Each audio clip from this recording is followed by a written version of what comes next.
அப்படி பிடிக்காத ஆள் வந்தாலும் கூட அவங்களும் உட்கார்ந்து கேட்கிற மாதிரி இருக்கணும் அவர் பேச்சு. அப்ப அந்த பேச்சுல நான் எதையாவது கொடுத்துட்டு போகணும். என்ன கொடுக்க முடியும்? ஒரு கதை ஒன்று சொல்லுவாங்க.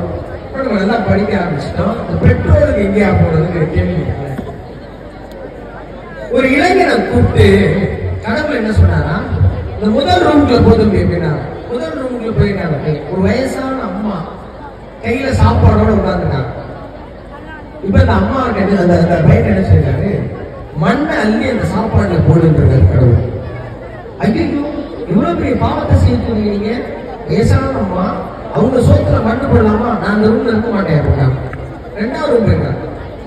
இப்போ ஒரு கண்ணு தெரியாத தாத்தா, அவரு யாசகம் வாங்கி பிச்சை எடுத்து பணம் சேர்த்து வச்சிருக்க, அது ஒரு 60 ரூபாய் 70 ரூபாய், அந்த பணத்தை எடுத்துக்க அப்படின்னு சொல்லியிருக்காரு கடவுள். இல்லையா கடவுள், நீ ஒரே பாவம் கண்ணு தெரியாத கிழமை அவரே பிச்சை எடுத்து 50 ரூபாய் சேர்த்துருக்காரு, இதை எடுக்க சொல்றீங்க, இது எவ்வளவு பெரிய பாவம், என்ன நான் இங்க இருக்கவே மாட்டேன். அடுத்த அறைக்கு போயிட்டேன். சின்ன குழந்தை, அழகு குழந்தை, இந்த குழந்தைய கழுத்து தெரிய கொண்டு வந்து கடவுள். நீ கடவுளே இல்லை நினைக்கிறேன், நீ மாறு வேஷத்துல வந்திருக்க, நான் இங்க இருக்க மாட்டேன். இப்ப 4வது ரூம் போயிட்டேன். 4வது ரூம்ல அவருக்கு தேவையான பொருளா வச்சிருக்காங்க. இங்க இருக்கியான்னு கேட்டிருக்காரு கடவுள். இந்த ரூம் நல்லா இருக்கு அப்படின்னு ஃபுல்லா ஏத்திருக்கேன். ஆளு நல்லா புகையா விட்டு வட்ட வட்டமா விளையாண்டு ஒரு 1/2 மணி நேரம். இப்ப இங்க இருந்து நேரம் கிளம்பி முதலம் போயிருக்காங்க. தட்டு தடுமாறி அந்த பாட்டி சாப்பாடு பூரா மண்ணாய் போச்சு.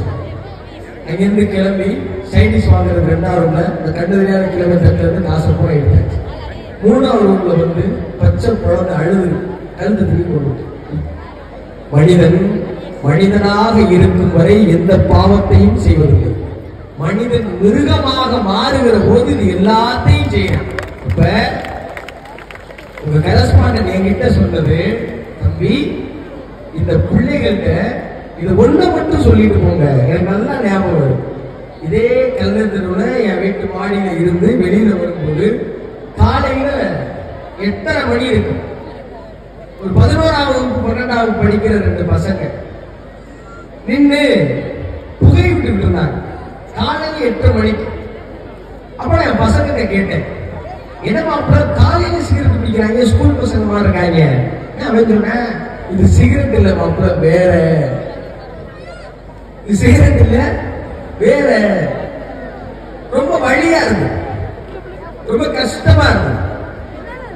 இன்னைக்கு ரொம்ப சாதாரண கடைகள்ல எந்த விஷ ஜந்துக்கள்லாம் உயிரை வாங்குவோம். நான் இந்த பசங்கள்கிட்ட ரொம்ப ரெக்வெஸ்ட் பண்ணி கேட்கறது ஒண்ணே ஒண்ணுதான், நீங்களா ஆப்ரகாம் லிங்கனை கொஞ்சம் படிக்கணும்.